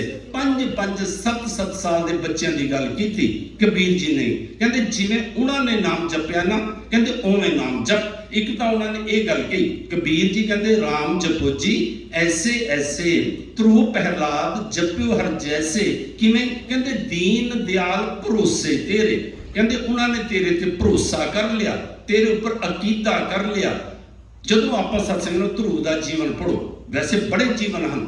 ਨਾਮ ਜਪ ਕੇ ਇੱਕ ਗੱਲ ਦਾ ਧਿਆਨ ਰੱਖਣਾ, ਇਹ ਲੋਕ ਸੁਖੀਏ ਪਰ ਲੋਕ ਸੁਹੇਲੇ। ਨਾਮ ਜਪ ਕੇ ਸੰਸਾਰ ਦੇ ਵੀ ਸੁੱਖ ਮਿਲਦੇ ਹਨ।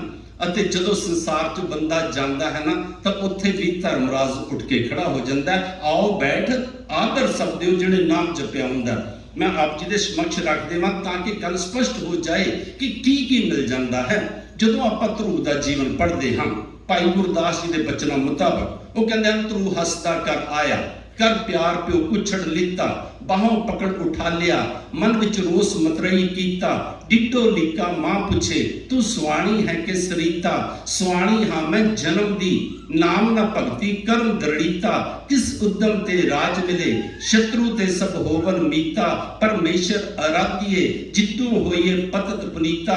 ਬਾਹਰ ਚੱਲਿਆ ਕਰਨ ਤਪ, ਮਨ ਬੈਰਾਗੀ ਹੋਏ ਅਤੀਤਾ। ਨਾਰਦ ਮਨ ਉਪਦੇਸਿਆ, ਨਾਮ ਨਿਦਾਨ ਅਮਿਓ ਰਸ ਪੀਤਾ। ਗੁਰਮੁਖ ਹਾਰ ਚਲੇ ਜਗ ਜੀਤਾ।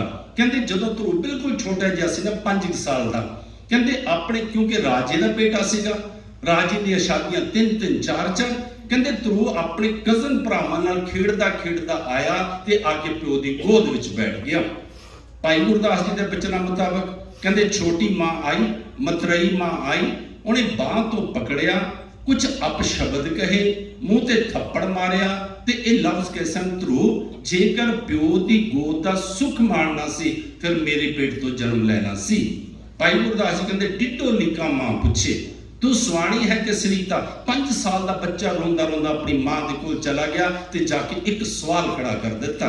ਦਾਸ ਬੇਨਤੀ ਕਰਿਆ ਕਰਦਾ, ਅੱਜ ਵੀ ਸਾਡੇ ਤੇ ਬੱਚੇ ਬੜੇ ਸਵਾਲ ਖੜੇ ਕਰਦੇ ਆ, ਪਰ ਅੰਤਰ ਕਿੱਥੇ ਰਹਿ ਜਾਂਦਾ? ਸਾਡੀ ਆਪਣੀ ਲਗਨ, ਸਾਡੀ ਆਪਣੀ ਪੜ੍ਹਾਈ, ਪਰਮਾਤਮਾ ਦੇ ਮਾਰਗ ਦੀ ਨਾ ਹੋੜ ਕਰਕੇ ਅਸੀਂ ਉਹਨਾਂ ਨੂੰ ਸੈਟੀਸਫਾਈਡ ਨਹੀਂ ਕਰ ਸਕਦੇ।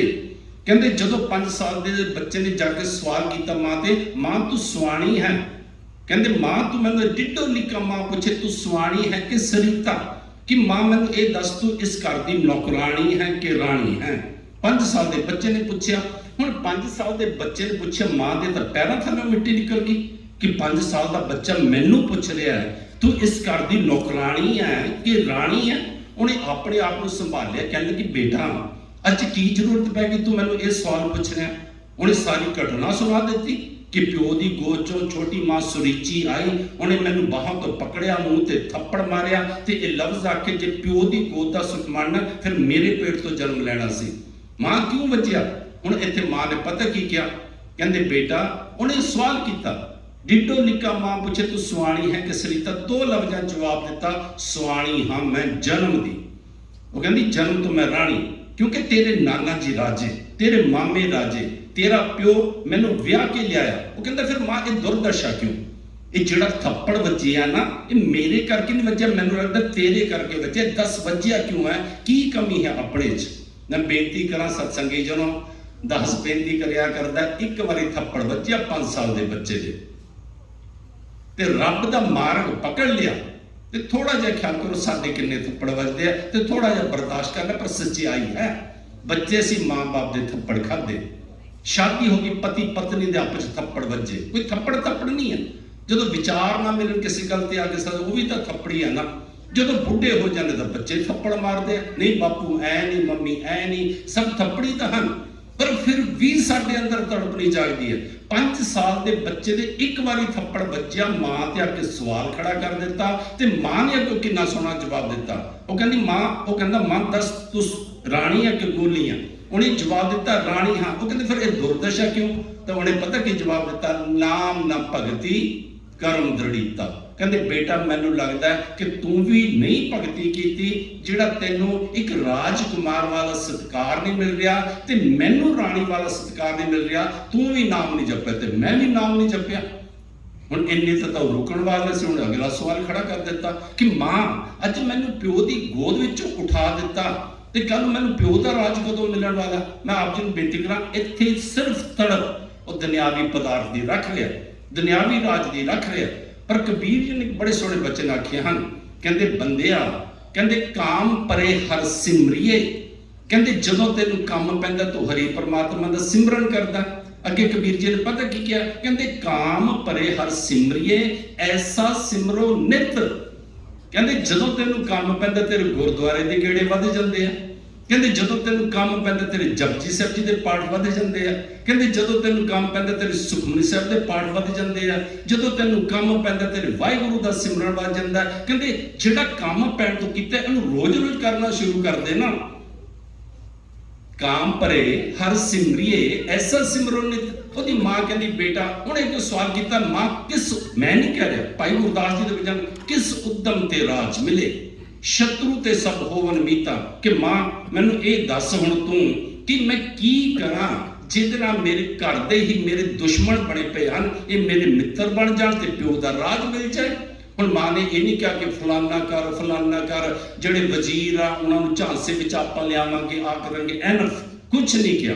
ਜਦੋਂ ਉਹਨੇ ਸਵਾਲ ਕੀਤਾ ਕਿਸ ਉਦਮ ਤੇ ਰਾਜ ਮਿਲੇ, ਸ਼ਤਰੂ ਤੇ ਸਭ ਹੋਵਨ ਮੀਤਾ, ਉਹਨੇ ਪਤਾ ਕਿਉਂ ਕੀ ਕਿਹਾ, ਕਹਿੰਦੀ ਪਰਮੇਸ਼ਰ ਅਰਾਧੀਏ ਜਿੱਤੂ ਹੋਈਏ ਪਤਤ ਪ੍ਰੀਤ। ਕਹਿੰਦੀ ਬੇਟਾ ਕੁਛ ਨਹੀਂ ਕਰਨ ਦੀ ਲੋੜ, ਬਸ ਰੱਬ ਦਾ ਨਾਮ ਜਪ। ਹੁਣ ਕਹਿੰਦੇ ਮਾਂ ਨੇ ਤਾਂ ਉਪਦੇਸ਼ ਦੇ ਦਿੱਤਾ, ਮਾਂ ਤਾਂ ਸੌਂ ਗਈ ਰਾਤ ਨੂੰ, ਪਰ ਹੁਣ ਧਰੂ ਨੂੰ ਥੱਪੜ ਵੱਜਾ ਸੀ, ਨੀਂਦ ਨਹੀਂ ਸੀ ਆਉਂਦੀ। ਕਹਿੰਦੇ ਰਾਤ ਹੋਈ ਨਾ, ਪਤਾ ਕੀ ਕੀਤਾ, ਉਹਨੇ ਮਾਂ ਦੀਆਂ 3 ਪ੍ਰਕਰਮਾਂ ਕੀਤੀਆਂ ਕਿ ਮਾਂ ਨੇ ਉਪਦੇਸ਼ ਦਿੱਤਾ ਹੈ।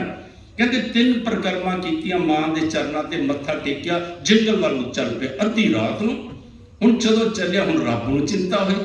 ਪਹਿਲਾਂ ਛੋਟੀ ਮਾਂ ਨੂੰ ਉਪਦੇਸ਼ ਦਿੱਤਾ, ਫਿਰ ਵੱਡੀ ਮਾਂ ਨੂੰ ਚਿੰਤਾ ਹੋ ਗਈ ਕਿ ਇੰਨੀ ਛੋਟੀ ਉਮਰ 'ਚ ਬੱਚਾ ਨਿਕਲ ਗਿਆ ਤੇ ਮੈਂ ਨਾ ਹੁਣ ਇਹਦੇ ਅੰਗ ਸੰਗ ਹੋਇਆ, ਮੈਂ ਨਾ ਇਹਦੀ ਰਾਖੀ ਕੀਤੀ ਤਾਂ ਇਹ ਤਾਂ ਨਿਸ਼ੰਤਕ ਹੋ ਜਾਏਗਾ। ਕਹਿੰਦੇ ਜਿਵੇਂ ਨਿਕਲਿਆ ਜੰਗਲ ਵਿੱਚ, ਭਾਈ ਸਾਹਿਬ ਜੀ ਕਹਿੰਦੇ ਹਨ, ਕਹਿੰਦੇ ਅੱਗੇ ਨਾਰਦ ਮੁਨੀ ਜੀ ਮਿਲ ਗਏ। ਨਾਰਦ ਮੁਨੀ ਜੀ ਨੇ ਪੁੱਛਿਆ ਬੇਟਾ ਤੂੰ ਕੌਣ? ਉਹ ਕਹਿੰਦੇ ਜੀ ਧਰੂ। ਕਹਿੰਦੇ ਕਿਹਦਾ ਬੇਟਾ? ਕਹਿੰਦੇ ਉਤਥਾਨ ਪਦ ਰਾਜੇ ਦਾ ਬੇਟਾ। ਕਹਿੰਦੇ ਕਿੱਥੇ ਚੱਲਿਆ? ਕਹਿੰਦੇ ਜੀ ਨਾਮ ਜਪਣ ਚੱਲਿਆ। ਕਹਿੰਦੇ ਕਾਹਦੇ ਲਈ ਜਪਣਾ? ਕਹਿੰਦੇ ਪਿਓ ਦਾ ਰਾਜ ਲੈਣਾ। ਉਹ ਕਹਿੰਦਾ ਪਿਓ ਦਾ ਰਾਜ? ਕਹਿੰਦਾ ਤੇਰਾ ਪਿਓ ਮੇਰੇ ਕਹਿਣੇ 'ਚ ਤੂੰ ਵਾਪਸ ਚੱਲ ਤੇ ਮੈਂ ਅੱਧਾ ਰਾਜ ਹੁਣੇ ਦਵਾਨਾ। ਮੈਂ ਬੇਨਤੀ ਕਰਾਂ ਸਤਸੰਗੀ ਨੂੰ, ਆਪਾਂ ਵੀ ਉਹਦੇ ਵਾਪਸ ਮੁੜ ਜਾਵਾਂਗੇ। ਪਰ ਧਰੂ ਨੇ ਪਤਾ ਉੱਥੇ ਕੀ ਕਿਹਾ ਸੀਗਾ? ਕਹਿੰਦਾ ਜੀ ਮੈਨੂੰ ਲੱਗਦਾ ਤੁਸੀਂ ਨਾਰਦ ਮੁਨੀ ਜੀ ਨਹੀਂ ਹੋ। ਦਾਸ ਨੇ ਪਰਸੋਂ ਵੀ ਇਹਦਾ ਥੋੜਾ ਜਿਹਾ ਜ਼ਿਕਰ ਕੀਤਾ ਸੀ, ਪਰ ਉਹ ਕੀਤਾ ਸੀ ਕਿ ਜਿਨ੍ਹਾਂ ਨੇ ਭਗਤੀਆਂ ਕਰਨੀਆਂ ਹਨ ਉਹ ਬੜੇ ਸਟਰੋਂਗ ਹਾਰਟਡ ਪੁਰਖ ਚਾਹੀਦੇ ਹਨ, ਬੜੇ ਹਿਰਦੇ ਦੇ ਮਜ਼ਬੂਤ ਚਾਹੀਦੇ ਹਨ। ਉਹ ਕੋਈ ਇਹ ਨਹੀਂ ਹੈ ਕਿ ਅੱਜ ਉਪਦੇਸ਼ ਸੁਣਿਆ, ਮਨ ਬਣਾ ਲਿਆ ਤੇ ਕੱਲ ਨੂੰ ਮਨ ਦੂਜੀ ਦਿਸ਼ਾ ਨੂੰ ਚੱਲ ਪਿਆ। ਸਾਡੀ ਹਾਲਤ ਇਹੀ ਹੁੰਦੀ ਹੈ ਸਤਸੰਗੀ ਜਨੋ। ਕਹਿੰਦੇ ਜਦੋਂ ਉਹਨਾਂ ਨੇ ਆਖਿਆ ਬੇਟਾ ਅੱਧਾ ਰਾਜ ਤੈਨੂੰ ਮੈਂ ਹੁਣੇ ਦਵਾਉਂਦਾ ਹਾਂ, ਉਹ ਕਹਿਣ ਲੱਗੇ ਵੀ ਮੈਨੂੰ ਲੱਗਦਾ ਜੀ ਤੁਸੀਂ ਨਾਰਦ ਮੁਨੀ ਜੀ ਨਹੀਂ ਹੋ ਸਕਦੇ। ਕਹਿੰਦੇ ਨਾਰਦ ਮੁਨੀ ਜੀ ਕਹਿੰਦੇ ਬੇਟਾ ਤੂੰ ਕਿਉਂ ਇਹ ਗੱਲ ਕਹਿ ਰਿਹਾ? ਉਹ ਕਹਿੰਦੇ ਜੀ ਮੇਰੀ ਮਾਂ ਨੂੰ ਉਪਦੇਸ਼ ਦਿੱਤਾ, ਨਾਰਦ ਮੁਨੀ ਜੀ ਤਾਂ ਭਗਤੀ ਕਰਨ ਦਾ ਉਪਦੇਸ਼ ਦਿੰਦੇ ਆ, ਉਹ ਤਾਂ ਢੰਗ ਦਰਸਾਉਂਦੇ ਹਨ ਤੇ ਤੁਸੀਂ ਮੈਨੂੰ ਰੋਕ ਰਹੇ ਹੋ, ਇਸ ਕਰਕੇ ਤੁਸੀਂ ਨਾਰਦ ਮੁਨੀ ਜੀ ਨਹੀਂ ਹੋ ਸਕਦੇ। ਕਹਿੰਦੇ ਦੂਜੀ ਧਰੂ ਦੇ ਮਨ 'ਚ ਇਹ ਗੱਲ ਆਈ ਸੀ ਕਿ ਅੱਧਾ ਰਾਜ ਅਜੇ ਮੈਂ ਭਗਤੀ ਕੀਤੀ ਨਹੀਂ ਹੈ ਤੇ ਅੱਧਾ ਰਾਜ ਮਿਲਣ ਨੂੰ ਤਿਆਰ ਹੈ, ਤੇ ਜਦੋਂ ਮੈਂ ਭਗਤੀ ਕਰ ਲਵਾਂਗਾ ਤੇ ਫਿਰ ਮੈਨੂੰ ਕੀ ਮਿਲੇਗਾ ਸਤਸੰਗੀ ਜਨੋ। ਹੁਣ ਮੈਂ ਆਪ ਜੀ ਨੂੰ ਬੇਨਤੀ ਕਰਾਂ, ਕਹਿੰਦੇ ਨਾਰਦ ਮੁਨੀ ਜੀ ਨੇ ਉੱਥੇ ਉਪਦੇਸ਼ ਦੇ ਦਿੱਤਾ। ਇੱਥੇ ਮੈਂ ਇੱਕ ਆਪ ਜੀ ਨੂੰ ਗੱਲ ਕਹਿਣੀ ਚਾਹ ਰਿਹਾ, ਤੇ ਇਹਨੂੰ ਇਹ ਨਾ ਲਿਓ ਕਿ ਮੈਂ ਤੁਹਾਨੂੰ ਕੋਈ ਨੈਗਲੈਕਟ ਕਰ ਰਿਹਾ, ਕੋਈ ਨੀਵਾਂ ਦਿਖਾ ਰਿਹਾ। ਅਸੀਂ ਕਈ ਵਾਰੀ ਧਰਮ ਕਰਮ ਵੀ ਕਰੀ ਜਾਂਦੇ ਹਾਂ ਪਰ ਗੁਰੂ ਧਾਰਨ ਨਹੀਂ ਕੀਤਾ ਹੁੰਦਾ। ਧਰਮ ਦੇ ਮਾਰਗ ਤੇ ਇੱਕ ਬਹੁਤ ਵੱਡੀ ਕਮੀ ਹੈ ਸਤਸੰਗੀ ਜਨੋ। ਮੈਂ ਦੁਬਾਰਾ ਰਿਪੀਟ ਕਰ ਦੇਵਾਂ, ਅਸੀਂ ਧਰਮ ਕਰਮ ਵੀ ਕਰੀ ਜਾਂਦੇ ਹਾਂ। ਜਿਹੜੇ ਧਰਮ ਨੂੰ ਮਰਜ਼ੀ ਤੁਸੀਂ ਵਾਚ ਕੇ ਦੇਖ ਲਓ, ਭਾਵੇਂ ਈਸਾਈ ਧਰਮ ਨੂੰ। ਕਦੀ ਤੁਸੀਂ ਜਾਓ ਚਰਚ ਦੇ ਵਿੱਚ, ਮੈਂ 2-3 ਵਾਰੀ ਗਿਆ, 2-3 ਵਾਰੀ ਮੈਂ ਇਟਲੀ ਰੁਕਦਾ ਸਤਸੰਗ ਨੂੰ, ਇੱਕ ਘਰ ਨੇੜੇ ਚਰਚ ਹੈ, ਸ਼ਾਮ ਨੂੰ ਮੈਂ ਰਾਹ ਸਾਹਿਬ ਦਾ ਪਾਠ ਕਰਨਾ ਹੁੰਦਾ, ਮੈਂ ਤਾਂ ਉੱਥੇ ਜਾ ਕੇ ਕਰ ਲੈਣਾ। ਉੱਥੇ ਲੱਗੀਆਂ ਹੁੰਦੀਆਂ ਉਹਨਾਂ ਦੀ ਚੇਅਰ। ਆਪਾਂ ਨੂੰ ਜਦੋਂ ਆਪਾਂ ਨੂੰ ਗੁਰੂ ਨੇ ਇੱਕ ਗੱਲ ਇਹ ਕਹੀ ਆ, ਏਕ ਨੂਰ ਤੇ ਸਭ ਜਗ ਉਪਜਿਆ ਕੌਣ ਭਲੇ ਗੁਰ ਮੰਦੇ। ਹੁਣ ਮੈਂ ਕਹਾਂ ਜੇ ਉੱਥੇ ਨਾਮ ਨਹੀਂ ਜਪਿਆ ਜਾ ਸਕਦਾ, ਬੜੀਆਂ ਛੋਟੀਆਂ ਜਿਹੀਆਂ ਗੱਲਾਂ ਹਨ। ਇੱਕ ਮੈਂ ਆਪ ਜੀ ਨੂੰ ਬੇਨਤੀ ਇੱਥੇ ਕਰ ਦੇਵਾਂ, ਧਰਮ ਦੀ ਸਟੇਜ ਤੇ ਬੈਠ ਕੇ ਜਦੋਂ ਕੋਈ ਵੀ ਕੀਰਤਨੀਆ ਜਾਂ ਕਥਾਕਾਰ ਜਾਂ ਢਾਡੀ ਜਾਂ ਕਵੀ ਕਿਸੇ ਧਰਮ ਦੀ ਨਿੰਦਿਆ ਕਰਦਾ ਨਾ ਸਤਸੰਗੀ ਜਨੋ, ਮੈਨੂੰ ਲੱਗਦਾ ਬੰਦਾ ਧਰਮੀ ਨਹੀਂ ਹੋ ਸਕਦਾ। ਧਰਮੀ ਬੰਦਾ ਧਰਮ ਦੀ ਨਿੰਦਿਆ ਕਿਵੇਂ ਕਰੇਗਾ? ਗੁਰੂ ਸਾਹਿਬ ਨੇ ਤਾਂ ਵੈਸੇ ਰੋਕ ਦਿੱਤਾ ਕਿ ਕਿਸੇ ਦੀ ਵੀ ਨਿੰਦਿਆ ਨਹੀਂ ਕਰਨੀ ਹੈ। ਤੇ ਇਸ ਕਰਕੇ ਕਿਸੇ ਧਰਮ ਨੂੰ ਨੀਵਾਂ ਦਿਖਾ ਕੇ, ਉਹਨਾਂ ਦੀਆਂ ਗੱਲਾਂ ਨੀਵੀਆਂ ਦਿਖਾ ਕੇ ਅਸੀਂ ਆਪਣੇ ਆਪ 'ਚ ਮਹਾਨ ਬਣੀਏ, ਤੇ ਸਾਡੇ ਗੁਰੂ ਦੀ ਕਾਹਦੀ ਮਹਾਨਤਾ ਹੋਈ ਸਤਸੰਗੀ ਜਨੋ? ਆਪਣੇ ਗੁਰੂ ਦੀਆਂ ਵਡਿਆਈਆਂ ਕਰੋ, ਜਿਹਨੂੰ ਗੁਰੂ ਸਾਹਿਬ ਨੇ ਕਿਹਾ ਸਤਿਗੁਰ ਵੱਡਾ ਕਰ ਸਲਾਹੀਏ, ਜਿਸ ਵਿੱਚ ਵੱਡੀਆਂ ਵਡਿਆਈਆਂ। ਸਾਡੇ ਗੁਰੂ ਦੀ ਤਾਂ ਆਪਣੀ ਇੰਨੀ ਮਹਾਨਤਾ ਹੈ, ਦੂਜੇ ਧਰਮਾਂ ਦਾ ਕੰਪੈਰੀਜ਼ਨ ਕਰਨ ਦੀ ਤਾਂ ਲੋੜ ਹੀ ਕੋਈ ਨਹੀਂ ਹੈ ਸਤਸੰਗੀ ਜਨੋ। ਕੀ ਲੋੜ ਹੈ ਸਾਨੂੰ? ਆਪਣੀਆਂ ਆਪਾਂ ਲਕੀਰਾਂ ਵੱਡੀਆਂ ਕਰੀਏ। ਤੇ ਦਾਸ ਬੇਨਤੀ ਕਰ ਰਿਹਾ ਸੀਗਾ, ਕਹਿੰਦੇ 5 ਸਾਲ ਦਾ ਬੱਚਾ ਸਤਸੰਗੀ ਜਨੋ, ਮਾਂ ਨੇ ਕਿਹਾ ਨਾਮ ਜਪ, ਨਾਰਦ ਮੁਨੀ ਜੀ ਨੂੰ ਉਪਦੇਸ਼ ਦਿੱਤਾ। ਮੈਂ ਇੱਥੇ ਆਪ ਜੀ ਨੂੰ ਬੇਨਤੀ ਕਰਨ ਲੱਗਾ ਸੀਗਾ, ਥੋੜਾ ਵਿਸਰ ਗਿਆ, ਮਾਫ ਕਰਨਾ, ਕਿ ਆਪਾਂ ਗੁਰੂ ਧਾਰਨ ਨਹੀਂ ਕਰਦੇ। ਇੱਕ ਗੁਰਬਾਣੀ 'ਚ ਬੜੇ ਸੋਹਣੇ ਬਚਨ ਹਨ, ਕਹਿੰਦੇ ਗੁਰ ਮੰਤਰ ਹੀਨਸ ਜੋ ਪ੍ਰਾਣੀ ਤਿਰਗੰਤ ਜਨਮ ਪ੍ਰਸ਼ਨ ਨੇ। ਮੇਰੇ ਗੁਰੂ ਨਾਨਕ ਦੇਵ ਸੱਚੇ ਪਾਤਸ਼ਾਹ ਦੇ ਇੱਕ ਬਚਨ ਹੈ, ਬਿਨ ਗੁਰ ਭਰਮੇ ਆਵੇ ਜਾਏ, ਬਿਨ ਗੁਰ ਘਾਲ ਨ ਪਵੇ ਈਥਾਏ, ਬਿਨ ਗੁਰ ਮਨੁਆ ਅਤ ਡੁਲਾਏ, ਬਿਨ ਗੁਰ ਤ੍ਰਿਪਤ ਨਹੀਂ ਬਿਖਾਏ, ਬਿਨ ਗੁਰ ਬਿਸਿਰ ਦਸੇ ਮਰਵਾੜ, ਨਾਨਕ ਗੁਰ ਬਿਨ ਘਾਟੇ ਘਾਟ। ਮੈਂ ਸਾਰੀਆਂ ਪੰਕਤੀਆਂ ਦੀ ਵਿਆਖਿਆ ਕਰਾਂ ਬੜਾ ਟਾਈਮ ਲੱਗੇਗਾ। ਇਹ 'ਚ ਇੱਕ ਪੰਕਤੀ ਹੈ, ਬਿਨ ਗੁਰ ਘਾਲ ਨ ਪਵੇ ਈਥਾਏ। ਕਹਿੰਦੇ ਬੰਦਿਆਂ, ਜਿੰਨੀ ਦੇਰ ਤੱਕ ਤੂੰ ਗੁਰੂ ਧਾਰਨ ਨਹੀਂ ਨਾ ਕੀਤਾ, ਮੈਂ ਇੱਕ ਆਪ ਜੀ ਨੂੰ ਬੇਨਤੀ ਕਰ ਦੇਵਾਂ, ਤੁਸੀਂ ਕਹੋ ਜੀ ਅਸੀਂ ਤਾਂ ਗੁਰੂ ਸਾਹਿਬ ਨਾਲ ਪਿਆਰ ਕਰਦੇ ਹਾਂ, ਅਸੀਂ ਤਾਂ ਗੁਰੂ ਸਾਹਿਬ ਦੇ ਦਰ ਤੇ ਆ ਕੇ ਸੀਸ ਝੁਕਾਉਂਦੇ ਹਾਂ। ਮੈਂ ਇੱਥੇ ਆਪ ਜੀ ਨੂੰ ਇੱਕ ਗੱਲ ਸਪਸ਼ਟ ਕਰ ਦੇਵਾਂ, ਜਿੱਦਣ ਮੇਰੇ ਕਲਗੀਧਰ ਸੱਚੇ ਪਾਤਸ਼ਾਹ ਨੇ ਸਿਰ ਮੰਗੇ ਹੈ ਅਨੰਦਪੁਰ ਸਾਹਿਬ ਕੇਸਗੜ੍ਹ ਦੇ ਕਿਲੇ ਦੇ ਤਖਤ ਦੇ ਉੱਪਰ, ਉਦੋਂ 80,000 ਦਾ ਇਕੱਠ ਸੀ। ਥੋੜਾ ਜਿਹਾ ਧਿਆਨ ਨਾਲ ਸੁਣਨਾ, 80,000 ਦਾ 80,000 ਸਾਡੇ ਵਾਂਗੂ ਗੁਰੂ ਨਾਲ ਪਿਆਰ ਕਰਨ ਵਾਲਾ ਸੀ। ਮੈਂ ਦੁਬਾਰਾ ਬੇਨਤੀ ਕਰ ਦੇਵਾਂ, 80,000 ਦਾ ਇਕੱਠ ਬੋਲਦਾ। ਇਤਿਹਾਸਕਾਰਾਂ ਨੇ ਅਲੱਗ-ਅਲੱਗ 25,000 ਤੋਂ ਲੈ ਕੇ 80,000 ਬੋਲਿਆ, ਇਤਿਹਾਸਕਾਰਾਂ ਨੇ ਅਲੱਗ-ਅਲੱਗ ਬੋਲਿਆ। ਨਾ 25,000 ਘੱਟ ਹੈ, ਨਾ 80,000 ਘੱਟ ਹੈ। ਉਸ ਵਕਤ 80,000 ਦਾ 80,000 ਗੁਰੂ ਕਲਗੀਧਰ ਸੱਚੇ ਪਾਤਸ਼ਾਹ ਦੇ ਨਾਲ ਪ੍ਰੇਮ ਕਰਨ ਵਾਲਾ ਹੈ, ਪਰ ਜਦੋਂ ਸਤਿਗੁਰੂ ਨੂੰ ਮੰਨਣ ਵਾਲਾ ਹੈ। ਪਰ ਉੱਥੇ ਅੰਤਰ ਆ ਗਿਆ ਜਦੋਂ ਗੁਰੂ ਦੀ ਮੰਨਣ ਦੀ ਗੱਲ ਆਈ ਨਾ, ਜਦੋਂ ਗੁਰੂ ਨੇ ਸ੍ਰੀ ਸਾਹਿਬ ਕੱਢ ਲਈ ਤੇ ਬਚਨ ਆਖੇ, ਜੋ ਤੋ ਪ੍ਰੇਮ ਖਿਲਨ ਕਾ ਚਾਓ, ਸਿਰ ਧਰ ਤਰੀ ਗਲੀ ਮਰਿਆਓ, ਇਤ ਮਾਰਗ ਪੈਰ ਧਰੀਜੈ, ਸਿਰ ਦੀਜੈ ਕਾਲ ਨਾ ਕੀਜੈ। ਉਦੋਂ ਕਿੰਨੀ ਪਰਸੈਂਟੇਜ ਨਿਕਲੀ ਤੁਹਾਡੇ ਸਾਹਮਣੇ? 80,000 ਤੋਂ ਸਿਰਫ 5 ਨਿਕਲੇ। ਫਿਰ ਗੁਰੂ ਨੇ ਕੀ ਮਹਾਨਤਾ ਕੀਤੀ? ਗੁਰੂ ਨੇ ਅਖੀਰ 'ਚ ਇਹ ਕਹਿ ਦਿੱਤਾ, ਖਾਲਸਾ ਮੇਲ ਆਪਣੇ ਸਾਹਮਣੇ ਖੜੇ ਕਰਕੇ ਕਿਹਾ ਕਿ ਆਹ ਜਿਹੜੇ 5 ਹਨ, ਕਹਿੰਦੇ ਖਾਲਸਾ मेरो रूप है खास, खालसे में हूँ करो निवास, खालसा मेरो मुख है अंगा, खालसे के हूँ सत संगा। पर अखीर च जाके पता की क्या ये शब्द है? कहते जब लग खालसा रहे न्यारा। ये कहते जिहड़ी मैं बख्शिशां दी बचन आखे ना, कहते ये उहदे वास्ते है कि जिहड़ी रहनी बहनी सहनी मैं इहनूं दित्ती, जिन्ना चिर ये उहदे विच है, कहते तब लग तेज दिओ मैं सारा, कहते मैं इहदे नाल हां। पर कहते जब ये गहे विप्रन की रीत, मैं न करूं इनकी प्रतीत।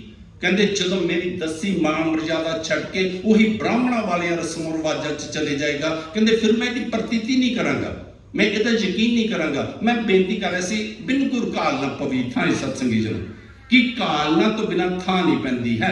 एक मैं आप जी ਨੂੰ ਦ੍ਰਿਸ਼ਟਾਂਤ ਦੇਣ ਲੱਗਾ, 10 5-7 ਮਿੰਟ ਸਮਾਪਤੀ ਕਰ ਦੇंगे समय मुताबिक, उतावले ना होना। 10-15 मित्र सन, कहते 10-15 मित्र इकट्ठे होए एक दिन शाम के वक्त, कहते शहर में जाना, पिंड च रहिंदे सन, विचकार नदी पार करनी पैंदी सी, परले पासे शहर सी। कहते इकट्ठे होए नदी को आए, कश्ती च बैठे, सबने आपो अपने चप्पू पकड़ ले, चप्पू चलाए। कश्ती 2 मिनट जी, क्योंकि इन्ने चप्पू चल रहे सन, 2 मिनट जी दूजे किनारे ते लग गई। सारे उतरे, अखीर च जिहड़ा उतरिया ना, उन्हें अपना कर्म किया, जिहड़ी कश्ती की रस्सी सी ना, वो एक दरखत नाल बन दिती ताकि पानी दे वहण ना रुड़ ना जाए। शहर च गए, मित्र सन, नौजवान सन, खादा पीता, सब ने शराब पी ली। हुण शराब पी के नशे च सन, जदों वापस आए सारे कश्ती च बैठ गए। कश्ती च बैठ के सब ने चप्पू चलाने शुरू कर दिते, चलाते गए, थक गए, टुट गए, हफ गए। एक थोड़ा होश विच आया, उन्हें देखा कि सामने चानण होने वाला है। दूजे नूं कहंदा, भरावो सारी रात हो गई चप्पू चलाते, जरा देखो तो सी अपनी कश्ती पहुंची कित्थे है। सब ने अपने आप नूं झंझोड़िया। जिहड़ा ज़्यादा होश विच ना, कहंदा, भरावो चप्पू तो आपां चलाई जांदे आ, कहंदे जान लगी जिहड़ी रस्सी बन गई सी कश्ती दी दरखत नाल, वो तो आपां खोली नहीं है। धर्मी पुरुष चिंतन करके कहते आपां भी चप्पू चलाई जाते हाँ। थोड़ा बर्दाश्त करना, मैं कोई थोड़े डोमीनेट नहीं मैं थोड़ा करना चाहता, पर एक प्रेरणा इन्हां गल्लां चों प्रेरणा लिया करो। दानी पुरुषों ने, धर्मी पुरुषों ने चिंतन करके असी भी लंगर लगाने दे चप्पू चलाई जाते हाँ, असी भी नितनेम करने दे चप्पू चलाई जाते हाँ, असी भी गुरु की गोलक च आके दान पाण दे चप्पू चलाई जाते हाँ। पर कहते जिहड़े नगूरे पुणे की रस्सी बनी हुई है, वो तो अजे असीं खोली नहीं है। इस गल मेरी गुरु नानक देव सच्चे पातशाह ने सीधे लफ्ज़ कह दिता, बिन गुर काल, ये घालना ही है ना 10 नोहां दी। मैं ये नहीं कहता कि 10 नोहां दी कितकमां च ये भी गुरु का हुक्म है, काल गाय किछ हथों दे, नानक राह पछाणे से। पर ओदे इन्नी गल ते ना रुक जाया करो, उसका होर चिंतन करया करो। जदों कबीर जी ने रब नूं मिलण दी गल कीती, 400 लोकां दी किन्ना चिंतन कीता। पहले वो कहते जे तू रब नूं मिलना कबीर, रोड़ा होए रो बाढ़ का। पर उन्होंने फिर उसका नुकसान भी देखा कि रोड़ा है, निमरता है, वो ठुड्डा मारे, पर कहते वो करता की है, वह अगला चिंतन किया। कबीर जी उत्थे नहीं रुके, अजे के कबीर रोड़ा होए रो बाढ़ का, तज मन का अभिमान ऐसा कोई दास होए, ताही मिले भगवान ते रुक सकते सन। सिखा बस यही उपदेश है, कबीर जी उत्थे रुके नहीं। उन्होंने वो भी फिर उच्ची चीज नूं वाचिया कि जे ये च निमरता है, ये ठुड्डा मार दो, ये कोई शिकवा नहीं करता, कुछ नहीं करता। पर उन्होंने देखा नाल दी नाल रोड़ा जिहड़ा ठुड्डा मारिया खून भी कढ़ रहा कि अध्यात्म का पांदी वो खून किवें किसी का कढ़ेगा। फिर उन्होंने कह दिता कबीर रोड़ा हुआ तो क्या पिया। मैं बेनती करूं उस तो अगे चिंतन। फिर वो रोड़े ते भी नहीं रुके, कहते नहीं कहते रोड़े दे विच नुकसान है, खून कढ़दा, कहते तू मिट्टी हो जा। हुण मिट्टी मैं बेनती करूं वो च रोड़े वाला दोष नहीं है, जिन्होंने आप धुदल कहते हाँ, मिट्टी कहते हाँ, उस पैर मारो खून नहीं कढ़दी, चोट नहीं पहुँचाती। पर कबीर जी ने उस तो अगे चिंतन किया कि इस तो ऊपर भी कोई अवस्था हो सकती है। उन्होंने क्या फिर अगे कहते हाँ, कहते मिट्टी पता की नुकसान है, कहते जिहड़ा उहदे च पैर मारे उहदे बदन नूं, उहदे सिर ते पिंडे नूं मैला कुचैला कर दिंदी है। कबीर खे हुई तो क्या पिया जो उड लागे अंग। वो कहते फिर जिहड़ा कहते अध्यात्म का पंथ ही है, वो मैला कुचैला थोड़ी होगा, वो तो साफ सुथरा होगा। उस तो अगे उन्होंने चिंतन किया। मैं इसका विस्तार नहीं कर रहा, थोड़े थोड़े लफ्ज़ों च आप जी नूं बेनती कर रहे हैं। उस तो अगे चिंतन किया, कहते नहीं मिट्टी भी ना हो, कहते मिट्टी तो भी अगे चल। कबीर खे हुई तो क्या प्या जो उड लागे अंग, कहते हर जन ऐसा चाहिए जो पानी सरबंग, कहते तू पानी वर्गा हो जा। हुण थोड़ा जिहा ख्याल करो, पानी च दोनों औगण नहीं हैं। पानी च पैर मारो ना वो खून कढ़दा ना मैला गुजारा करता। पानी दे विच एक का इन्ना गुण है, पानी च भावें साडे हत्थ नूं चिक्कड़ लगा होवे, पानी गंदा भी होवे, फिर भी तुसी हत्थ तो तुहाडा चिक्कड़ उतार देगा। पानी च सिफत है, पहले औगण दोनों नहीं हैं। पर कबीर जी बेचारे इत्थे भी नहीं रुके। मैं इत्थे एक बेनती करा, अजे कि ब्रह्म ज्ञानी की तुलना पंजवें पातशाह ने पानी नाल दित्ती है। ब्रह्म ज्ञानी निर्मल ते निर्मला जैसे मैल ना लागे। पर कबीर जी उस तो भी अगे चिंतन कर रहे हैं। मैं कोई पंजवें पातशाह के बचनों का खंडन नहीं कर रहा, मैं बेनती कर रहा सिख किन्ना अगे जा सकता है धर्म की दुनिया च, नाम जपण की दुनिया च।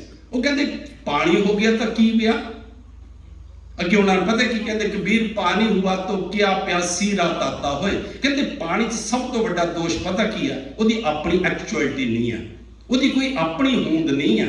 उन्हें कोई गर्म करना चाहे गर्म हो जाता, उन्हें कोई ठंडा करना चाहे ठंडा हो जाता। कहते वो जिहड़ा रंग मिला दो पानी उस रंग का हो जाता, उसका कोई अपना रंग ही नहीं है। इस करके उन्होंने अखीर च कह दिता नहीं, कहते कबीर हर जन ऐसा चाहिए जैसा हर ही होए। हुण हर होना वा सत्संग पता हर किवें हो जाएगा, बस जिद्दण नाम जपते जपते रब दे नाम जपण दा फायदा सही मायने च ये है कि रब दे गुण बंदे जाने शुरू हो जाते हैं। बस ये फर्क पैंदा सत्संगी जो।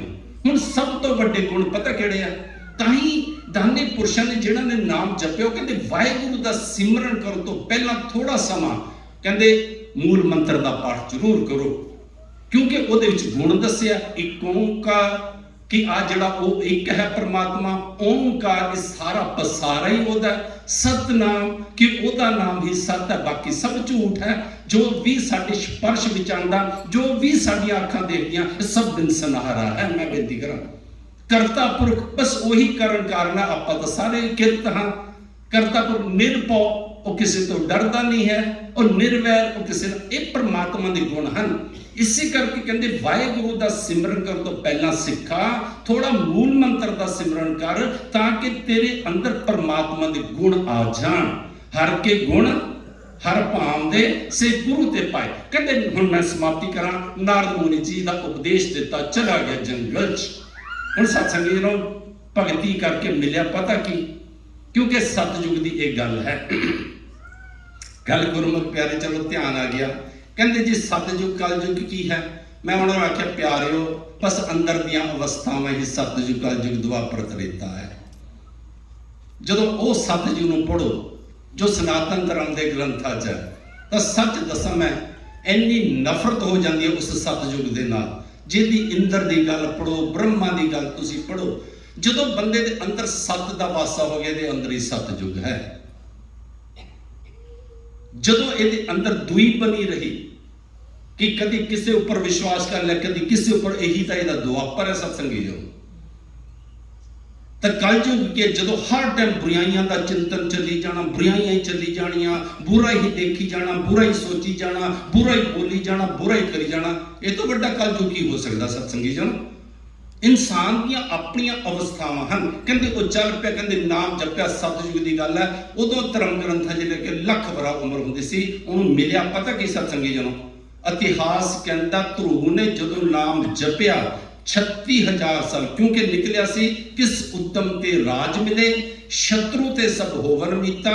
36,000 साल अपने प्यो का राज किया ते अगे की मिलिया सत्संगी जनों, जिन्हों गुरु साहब ने बाणी कह दिता अटल प्यो ध्रुव जाके सिमरन अर निर्भय पद पाया। कहते उन्होंने अटल पदवी मिल गई। मैं थोड़ा जिहा मैनूं इंग्लिश पता नहीं सी, कल ही मैं पूछा कि ध्रुव नूं इंग्लिश विच की कहते हैं। अज मैं थोड़ा खोलिया गूगल नूं सत्संगी जनों, ਉਹਦੇ ਵਿੱਚ भी यही गल लिखी हुई है कि ध्रुव जिहड़ा है तारिਆਂ ਵਿੱਚੋਂ सब तो ज़्यादा चमकदा तारा है। ਅਤੇ पुरातन ਜਿਹੜੇ राजस्थान ਦੇ ਵਿੱਚ ਸਮੁੰਦਰਾਂ 'ਚ ਸਫ਼ਰ ਕਰਦੇ ਸਨ ਉਹ ध्रुव ਨੂੰ ਮੁੱਖ ਰੱਖ ਕੇ ਕਰਦੇ ਸਨ। ਤੇ ਸਾਇੰਸ ਇਹ ਗੱਲ ਮੰਨਦੀ ਹੈ ਜਿਹਨੂੰ ਪੋਲ ਸਟਾਰ ਕਿਹਾ ਜਾਂਦਾ ਸਤਸੰਗੀ ਜੀ ਨੂੰ।